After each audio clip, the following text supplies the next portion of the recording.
ဆာရာဆိုတဲ့ချမ်းသာတဲ့ကောင်မလေးတယောက်ရဲ့ရှိသူဟောင်းကမော်တစ်ခုမှလာရောက်နှောက်ယှက်နေခဲ့ပါတယ်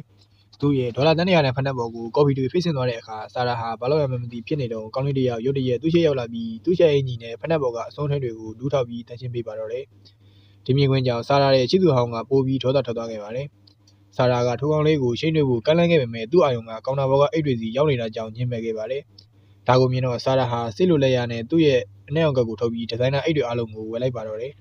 နောက်နေ့မှာတော့ဆာရာဟာထိုးကောင်းလေးရဲ့အိမ်ကိုတန်းသွားပြီးအင်တာဗျူးဖို့ကမ်းလှမ်းခဲ့ပါတယ်ဆာရာရဲ့မိဘတွေကသူတို့သမီးဒီလောက်ဆရာထက်တဲ့နေတာကိုမြင်ပြီးအံ့ဩနေကြတယ်တကယ်တော့ဆာရာဟာကြီးမားတဲ့စီးပွားရေးအင်ပါယာရဲ့အမွေဆက်ခံသူဖြစ်ပြီးမိဘတွေကွာရှင်းပြီးနောက်သူ့ပထွေးသားကအမွေအတွက်အဓိကပြန်မဲ့ဖြစ်လာခဲ့ပါတယ်ဆာရာဟာသူ့ပထွေးသားကမင်းသမီးတဦးနဲ့ဖောက်ပြန်နေတယ်လို့တန်တရားရှိတာကြောင့်စုံစမ်းနေတော့ထူးဆန်းတဲ့ကောင်းလေးတစ်ယောက်ပေါ်လာပြန်ပါတယ်သူ့အကူကြီးကိုဆာရာကလက်မခံတဲ့အခါညှင်းလို့မရတဲ့စကားတစ်ခုကိုထိုးကောင်းလေးကပြောလိုက်တာကြောင့်တနာစရာဆာရာဟာသူနဲ့အတူအိယာခင်းတွေခောက်ပြရပါတော့တယ်တဖြည်းဖြည်းနဲ့သူတို့နှစ်ဦးကြားကအကွာအဝေးတွေရောလဲလာပြီးဆာရာဟာသူ့စုံစမ်းထောက်လှမ်းမှုပေါ်အောင်ဆိုင်နိုင်တော့ခြင်းမရှိတော့ပါဘူးထိုကောင်လေးရဲ့နာမည်ကယွန်ဟောင်းဖြစ်ပြီးမင်းသမီးကသူ့ကိုတားဆီးဖို့ဆာရာကိုထောင်ချောက်ဆင်ခဲ့တာဖြစ်ကြောင်းနောက်မှပေါ်လွင်လာပါတယ်တနေ့မှာဆာရာဟာကော်ပီဆိုင်တဲ့ဆိုင်ကိုသွားခဲ့ရမှာအပြိုကောင်မလေးတွေကအားလုံးကလူတစ်ယောက်ကိုပဲဝိုင်းကြည့်နေတာကိုတွေ့ရတယ်အဲ့ဒါကဘရစ်စတာအဖြစ်အလုပ်လုပ်နေတဲ့ယွန်ဟောင်းဖြစ်နေတာကိုတွေ့လိုက်ရတဲ့အခါသူကအစားပိုင်းမှာကျူးမဆိုင်ခဲ့ပါဘူးဒါပေမဲ့ဘေးရှင်းတဲ့အခါနှစ်ကြိမ်တိုင်ချောသေးရခဲ့ပြီးကော်ပီခွက်ပေါ်မှာနှလုံးပုံလေးဆွဲပေးခဲ့တာကိုမြင်လိုက်ရတဲ့အခါဆာရာပြုံးမိသွားပါတယ်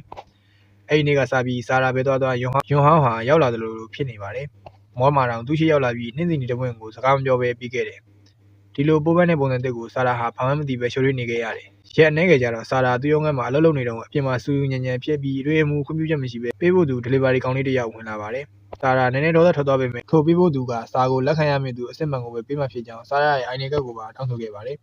်စိတ်တူတူနဲ့ဆာရာကအိုင်နေကတ်ကိုဇွဲပေါ်တော့ထိုးပြီးတော့ရုံးအဖြစ်နေတာကိုသတိထားမိသွားပါတယ်ဆာရာတကယ်ပဲဒီကောင်လေးတစ်ခုကျန်နေပြီလို့တန်တရားဝင်လာခဲ့ပါတယ်ဒါပေမဲ့တနာတရားယွန်ဟောင်းရဲ့အိမ်မက်ကတရိတ်ကြရင်ဖုန်းတော်ကြီးဖြစ်ဖို့ဖြစ်ပြီးဒီအိမ်မက်ကိုအကောင့်ထဲဖွင့်နိုင်ဖို့အတွက်အလုပ်များစွာကိုလုပ်ကိုင်နေခြင်းသာဖြစ်ပါတယ်ဆာရာဖခင်ဟာချမ်းသာတဲ့မိသားစုကနေတမတ်အနေနဲ့ရောက်လာခဲ့တဲ့ကြောင့်သူ့နေရာကိုတည်ထောင်နိုင်မှုပိုပြီးကြိုးစားလှုပ်ဆောင်ခဲ့ရတယ်ဆာရာကတော့အစွမ်းထက်တဲ့အမျိုးသမီးတဦးဖြစ်ပေမဲ့သူများတွေရဲ့အကဲဖြတ်ခြင်းကိုမကြာခဏခံရပါတယ်တနေ့မှာဆာရာဟာကုမ္ပဏီရဲ့အစုရှယ်ယာရှင်များအစည်းအဝေးကိုတက်ရောက်ခဲ့ရမှာသူ့အရှင်ကိုအတိမတ်ပြုခံရတယ်လို့ခံစားရပေမဲ့အသက်ကြီးစီးပွားရေးသမားတွေကသူ့ရဲ့အရှင်ကိုမရှိကျူးပဲပောက်ရပြလုံးနေပြောနေကြတာကိုကြားလိုက်ရတဲ့အခါဆာရာဟာပြင်းပြထန်ထန်စိတ်ပြက်ခဲ့ရတယ်ဒေါသကိုမနှိမ့်နိုင်တဲ့ဆာရာဟာကားရည်စည်းနဲ့သူ့ခံစားမှုတွေကိုပောက်ကွက်နေတော့ယွန်ဟောင်းကိုအဲ့ဒီနေရာမှာတွေ့လိုက်ရတယ်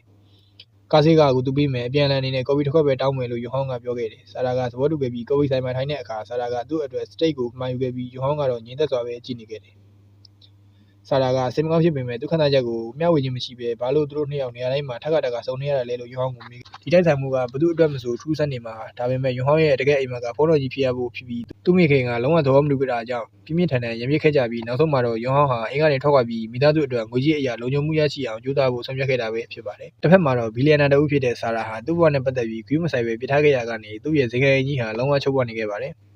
တနေ့မှာအိမ်ကဘလောက်တောင်ညစ်ပတ်နေလဲဆိုတာကိုမြင်လိုက်ရတဲ့အခါဆာရာဟာချက်ချင်းတန်ရှင်းဝန်ဆောင်မှုကိုခေါ်ပြီးအိမ်နှင်း10ရောက်ဆေးလုပ်ပေးဖို့တောင်းဆိုခဲ့တယ်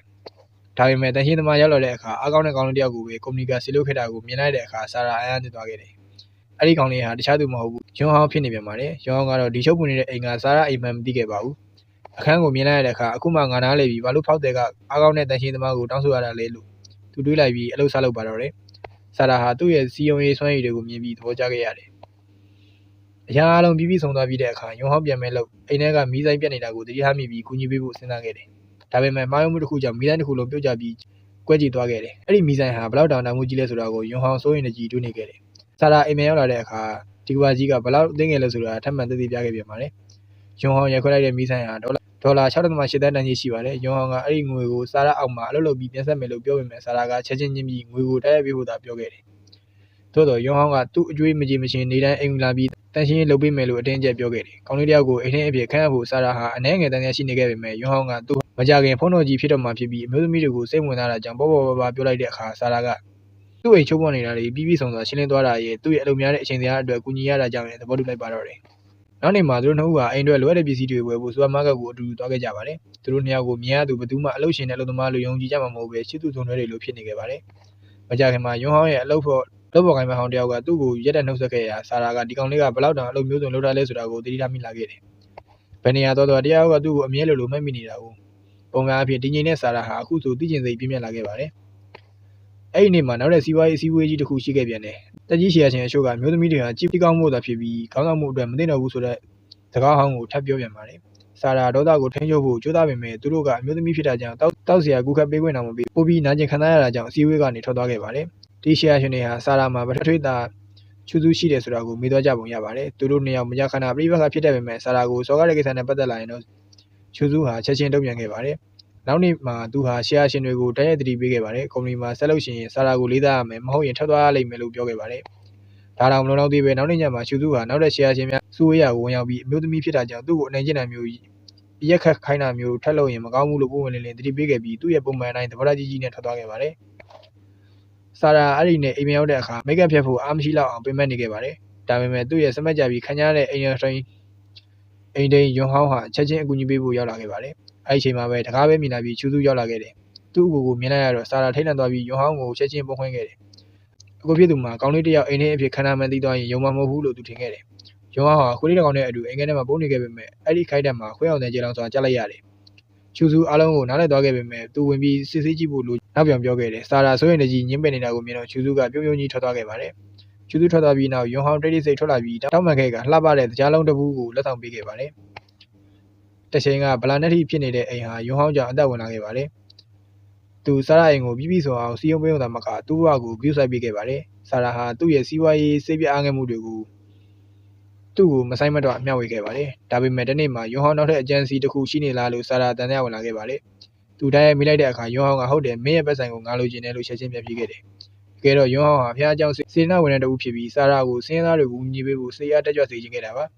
ါဒါကိုကြားလိုက်ရတဲ့အခါဆာရာရေးလိုက်ပြီးမင်းကကိုလှူဒန်းစေခြင်းရင်မင်းရဲ့အပြုံးလေးတွေကတခုငါ့ကိုပေးရမယ်ငါမင်းရဲ့အပြုံးကိုသဘောကျတယ်လို့ပြောခဲ့ပါတယ်ယွန်ဟောင်းကချက်ချင်းချစ်စပွဲပြုံးပြလိုက်ရဆာရာနှလုံးသားဟာအီးပြောသွားခဲ့ပါတယ်နောက်နေ့မှာဖျားเจ้าကိုငွေတကယ်လှူဒန်းခဲ့ပါတယ်ယွန်ဟောင်းရဲ့ဆရာသမားကအံ့ဩပြီးသူ့ရဲ့အပြုံးဟာအထူးလက်ဆောင်ဖြစ်ကြောင်းပညာရှိအသုံးပြုသင်ကြောင်းပြောခဲ့ပါတယ်အဲ့ဒီနောက်ပိုင်းမှာယွန်ဟောင်းဟာသူ့ရဲ့ဆွဲဆောင်မှုရှိတဲ့အပြုံးကိုဆာရာကိုတစ်ခါတည်းရန်ပြသခဲ့ပြီးလူငွေအသစ်တွေဖျားเจ้าစီရောက်ရှိခဲ့ပါတယ်အလူငွေတွေဟာရိတ်ကပစ္စည်းတွေကနေစတင်ခဲ့ပြီးနောက်ပိုင်းမှာလက်တော့တွေနဲ့စမတ်ဖုန်းတွေအထိတိုးချဲ့လာခဲ့ပါတယ်ဒီလုပ်ငန်းစဉ်တစ်လျှောက်မှာအကြီးမားဆုံးသောပြောင်းလဲမှုကတော့ဆာရာမှာဖြစ်ပေါ်ခဲ့တာပါတစ်ချိန်ကအေးဆက်တဲ့စီးပွားရေးသမားဟာတဖြည်းဖြည်းနဲ့ချစ်စရာကောင်းပြီးတက်ကြွတဲ့ကောင်မလေးအဖြစ်ပြောင်းလဲလာခဲ့ပါတယ်သူ့ရဲ့ဘီယမ်မဆန်တဲ့သဘောထားကချိနေသေးပေမဲ့သူ့အတွင်းပိုင်းမှာဖြူစင်မှုတစ်ခုပေါ်လာခဲ့ပါတယ်နေ့မှာယွန်ဟောင်းရဲ့ခွေးလေးရုတ်တရက်ထွက်ပြေးခဲ့ရာဆာရာနဲ့ယွန်ဟောင်းဖမ်းခဲ့ကြပါတယ်သူတို့တကားဝရောက်တဲ့အခါနာမည်ကြီးမင်းသမီးတယောက်ပေါ်လာပြီးအခြေအနေတင်းမာသွားခဲ့တယ်သူကသူ့အကိုချူစုရဲ့အရှိအကြောင်းဆာရာတစ်ချိန်ကစုံစမ်းခဲ့မှုတဲ့မင်းသမီးပဲဖြစ်ပါတယ်ယွန်ဟောင်းဆာရာအိမ်မှာနေနေတာကိုမြင်တော့ချက်ချင်းအထူးလဲမှုဖြစ်ပေါ်ခဲ့တယ်ဆာရာစကားပြောဖို့ပြင်နေတော့မှယွန်ဟောင်းကသူ့ကိုအထဲကိုဆွဲသွင်းခဲ့ပါတယ်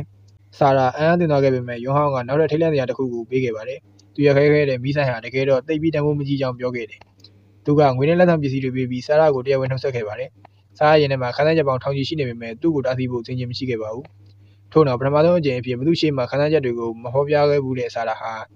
သူ့ရဲ့စနေနဲ့ငယ်တဲ့ကောင်းလေးတယောက်ကိုမထင်မှတ်တဲ့မိကွန်းတစ်ခုမေးခဲ့ပါတယ်ဆာရာရဲ့မွေးနေ့မှာသူ့ဖေကကန်ဒီလာပန်းပေးပို့ခဲ့ရာအဓိပ္ပာယ်ကပျော်ရွှင်မှုရောက်လာမယ်တဲ့ဆာရာသူ့နှလုံးသားထဲမှာအနေငယ်နှွေးထွေးမှုကိုခံစားလိုက်ရတယ်နောက်နေ့မှာတော့မိသားစုပွဲရှိတာမို့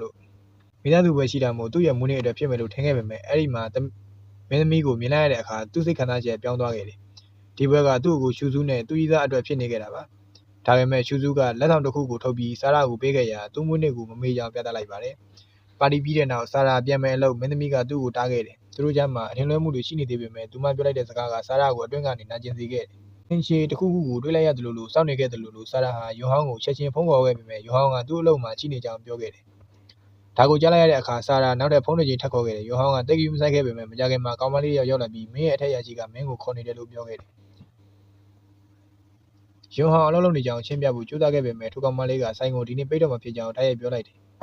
သူ့ထက်ရရှိကဆိုင်ကိုဝယ်လိုက်ပြီဆိုတာကိုကြားလိုက်ရတဲ့အခါယွန်ဟောင်းနဲ့ဆိုင်ရှင်လုံးဝအံ့အားသင့်သွားခဲ့တယ်ဆာရာနဲ့အတူညစာစားပွဲမှာထိုင်နေရင်ယွန်ဟောင်းကဆာရာဟာဒီတက်ကြီးလူကြီးတွေကြောင့်စိတ်ဆိုးနေပြန်ပြီလို့ထင်ခဲ့ပေမဲ့ဆာရာကဒီတစ်ခါသူ့မိသားစုကြောင့်ဖြစ်ကြောင်းရှင်းပြခဲ့ပါတယ်သူ့မွေးနေ့ပဲလို့ထင်ခဲ့ရတဲ့အခမ်းအနားဟာသူ့အတွက်ဘာမှမဆိုင်ခဲ့ဘူးလို့ပြောခဲ့တယ်ယွန်ဟောင်းကစိတ်လှုပ်ရှားသွားတဲ့မင်းဒီအိုင်ဒီကိုငါတွေ့ခဲ့တယ်မင်းမွေးနေ့ကဒီနေ့မဟုတ်ဘူးလို့ပြောလိုက်တယ်ဆာရာကငါရဲ့တကယ်မွေးနေ့ကအိုင်ဒီဘောကဟာနဲ့မတူဘူးလို့ချက်ချင်းပြခဲ့တယ်ယွန်ဟောင်းဒါကိုစိတ်ထဲမှာမှတ်ထားခဲ့တယ်သူစပွဲတစ်ခုခေါ်ပြီးရှင်းလင်းမှုတောင်းဆိုခဲ့ရာဆာရာကညင်ခဲ့ပေမဲ့ယွန်ဟောင်းကသူရှင်းပါပဲလို့အတင်းအကျပ်ပြောခဲ့တယ်အဲ့ဒီညမှာဆာရာအလုပ်ထွက်သွားတဲ့အခါယွန်ဟောင်းကသူ့ရုံးခန်းအပြင်မှာစောင့်နေခဲ့တယ်ယွန်ဟောင်းကဒီလိုမျိုးတက်ကြွနေတာကိုဆာရာနဲ့ငယ်ထူးဆန်းတယ်လို့ခံစားရတယ်ဒါပေမဲ့ယွန်ဟောင်းကမွေးနေ့ကိတ်တစ်လုံးကိုထုတ်ပြခဲ့တယ် မွေးနေ့မှာကိတ်မစားလိုက်ရတာကိုသူပြန်ဖြည့်ဆည်းပေးခြင်းခဲ့တာပါဖျောင်းတာနဲ့ကိတ်ကိုထုံးထားတဲ့ယွန်ဟောင်းကိုမြင်လိုက်တဲ့အခါဆာရာသူ့အတွင်းထဲမှာထူးဆန်းတဲ့နှွေးထွေးမှုကိုခံစားလိုက်ရတယ်သူ့ရဲ့ပန်းသံက